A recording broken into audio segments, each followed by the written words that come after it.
Bora terminar o assunto da semana? Vamos falar de luz agora, tá? A luz é um outro tipo de onda. Nós estudamos um pouquinho dela na semana passada e hoje a gente vai falar um pouco mais, esmiuçar um pouco os detalhes. O que você vai ver nessa aula? Ó, classificação da luz, como que ela pode ser classificada, né? Que tipo de onda ela é. Definir a luz, isso é uma tarefa um pouco difícil nesse primeiro momento, você vai perceber por quê.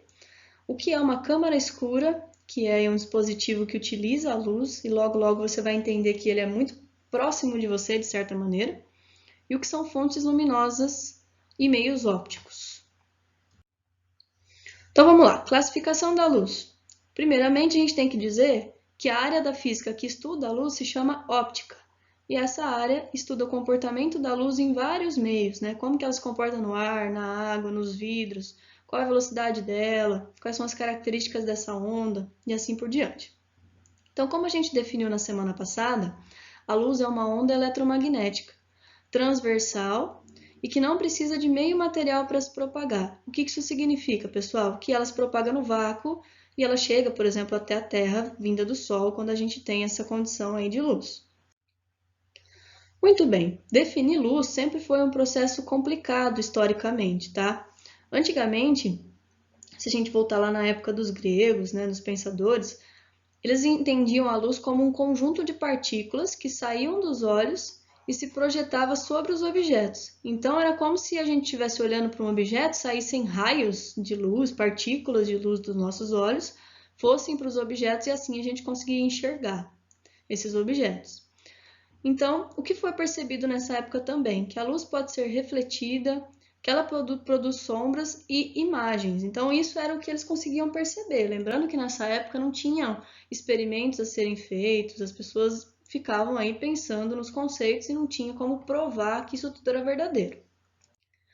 Aí, em algum momento dessa história, surgiu o experimento que a gente vai ver aqui, o experimento da câmara escura, tá? O Alhazen era um matemático, físico e matemático, que estudava o comportamento da luz. Então, o que ele percebeu? Ele furou uma tenda com um buraquinho aqui, deixou a luz entrar por esse buraquinho, só por ele, fechou toda a tenda e projetou aqui, pôs um pano na parede e viu uma imagem aparecer. A imagem que aparecia era invertida em relação ao que estava do lado de fora. Então ele percebeu que a imagem se projetava na parede, nesse pano aqui, né? E projetava-se de maneira invertida. Então ele conseguiu entender com esse experimento que a luz ela podia viajar em linha reta e com alta velocidade, né? Ela é muito rápida o aparecimento dessa imagem, e conseguiu entender também que a luz era refletida pelos objetos na direção dos nossos olhos. Então, a partir daqui, a gente percebeu que não era um raio de luz que saía do seu olho e batia no objeto, era o contrário, né? A luz vinha de alguma fonte, batia no objeto, refletia e vinha para os nossos olhos de maneira retilínea, tá? Esse experimento da câmara escura você pode tentar fazer ele em casa. Tem alguns tutoriais aí fáceis de encontrar de como montar essa câmera escura. E ele, na verdade, é como se fosse o avô das câmeras fotográficas, né? Eles foram as primeiras maneiras de registrar imagens de objetos e de pessoas, igual a câmera do seu celular. Belezinha. Diante disso, a gente pode entender agora melhor como é que funciona a luz dentro dos nossos olhos, né? Então, primeiramente, seu sistema óptico, ele é sensível à luz. Então, ele recebe luz e a hora que recebe luz, ele é sensibilizado e manda esse impulso nervoso para o cérebro entender o que você está enxergando. Então, imagina que a gente tem aqui uma árvore no desenho e o seu olho está olhando para essa árvore. Os raios de luz que batem na árvore são refletidos para dentro do seu olho em linha reta. Isso passa pelo cristalino, que é como se fosse uma lente que a gente tem ali nos olhos, e forma uma imagem lá na retina, só que essa imagem se forma invertida, menor do que o objeto e invertida. E isso, quem faz esse processo de voltar ela ao lado direito de novo, desinverter, né, endireitar, é o seu cérebro. Então o cérebro vai lá, capta essa informação e traduz para você na forma de uma imagem, tá? Belezinha. Para a gente ir caminhando aí para o final, vamos falar um pouquinho sobre a natureza da luz. Mas afinal de contas, o que é a luz, né? Essa discussão ela veio ao longo de muitos anos na ciência, os físicos brigaram muito com essa definição por muito tempo. O primeiro que tem aí, pelo menos nessa nossa aula de hoje, que a gente vai citar, que fala sobre a luz foi Leonardo da Vinci. Ele supôs que a luz era uma onda mecânica, então ele já acreditava que era uma onda mais mecânica, semelhante ao som, que se propagava aí de alguma maneira nos meios, né? No ar, na água, enfim. Logo depois a gente encontra aqui, ó, o físico holandês Christian Huygens. Ele afirmou na época dele que a luz é uma onda que se propaga no éter. O que é éter, né? O éter era um material que a gente não enxergava, ele era invisível, só que os cientistas entendiam o éter como sendo um material que preenchia os espaços que eram vazios. Então, para eles, a luz era uma onda que se propagava no material. Então, assim, a definição ainda de onda que se propagava no meio era necessária e esse meio para eles era o éter. Depois de um tempo, essa definição de éter ela foi derrubada, né? Não foi utilizada mais. Logo em seguida, aqui na nossa historinha, a gente tem a contribuição de Isaac Newton. Então, Newton estudou o comportamento da luz por bastante tempo e, depois dos seus estudos, ele defendia que essa luz era constituída de partículas. Então, foi uma das primeiras vezes onde um cientista disse que ela não era uma onda, mas sim um conjunto de partículas, né? Um conjunto de pequenas estruturas, vamos dizer assim. Muito tempo depois, né, depois de muito estudo, muita ciência em torno dessa luz, veio Albert Einstein. Só para vocês entenderem qual era o comprometimento dele aí com a ciência, com as questões, né, que essa ciência trazia, quando ele tinha 16 anos, ele já era curioso em saber sobre a luz. Então ele imaginava o que aconteceria se a gente pudesse viajar ao lado de um raio de luz, né? Ele ficava se imaginando nisso. O que eu veria se eu uso a luz para enxergar? O que eu ia ver se eu viajasse ao lado de um raio de luz, né? O que eu veria? Então, esse era o questionamento dele.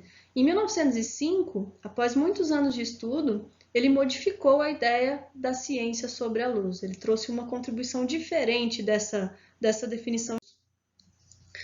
Para ele, então, ele propunha que ela poderia ser descrita por pequenos pacotes de energia. Então, lembra aí um pouquinho as ideias que o Newton tinha a respeito da luz, que ele chamou de quantum de luz, e depois a gente vai conhecer esse nome como fóton. Entretanto, para algumas situações, a luz ainda se comportava como onda, porque ela podia ser refletida, ela fazia alguns desvios, então a gente tinha essa dualidade, né? Então, ficou definido que a luz ela tem uma dupla definição, um duplo comportamento. Ora, ela se comporta como onda, então ela pode ser refletida, ela sofre desvios, assim como uma onda. Ora, ela é uma partícula, porque ela interage com os objetos, por exemplo, num efeito que a gente vai estudar mais para frente, que se chama efeito fotoelétrico. Vou escrever ele aqui. Que a gente usa aí em alguns dispositivos modernos hoje, tá? Beleza, para a gente terminar o assunto de hoje, fontes de luz. O que são fontes de luz? São lugares, né, são objetos de onde a luz emana, né, de onde ela sai. Então, a gente pode classificar de duas maneiras aqui. Fonte de luz primária. São fontes que produzem a luz emitida. Por exemplo, as estrelas, tipo o nosso Sol, uma vela acesa, uma lâmpada. Então, todas elas produzem essa luz e emitem essa luz em todas as direções, tá? Fonte de luz secundária são fontes que refletem a luz que recebem das fontes primárias. Então, por exemplo, a Lua, aparentemente aí, ela é iluminada, né? Ela parece ter luz própria, mas ela não tem. Ela somente reflete a luz que recebe do Sol. Nós mesmos somos objetos iluminados. As luzes que estão ao nosso redor iluminam a gente, essa luz reflete em nós e vai aos olhos e a gente consegue enxergar. Por exemplo, a mesa e todos os objetos que você tem ao seu redor aí.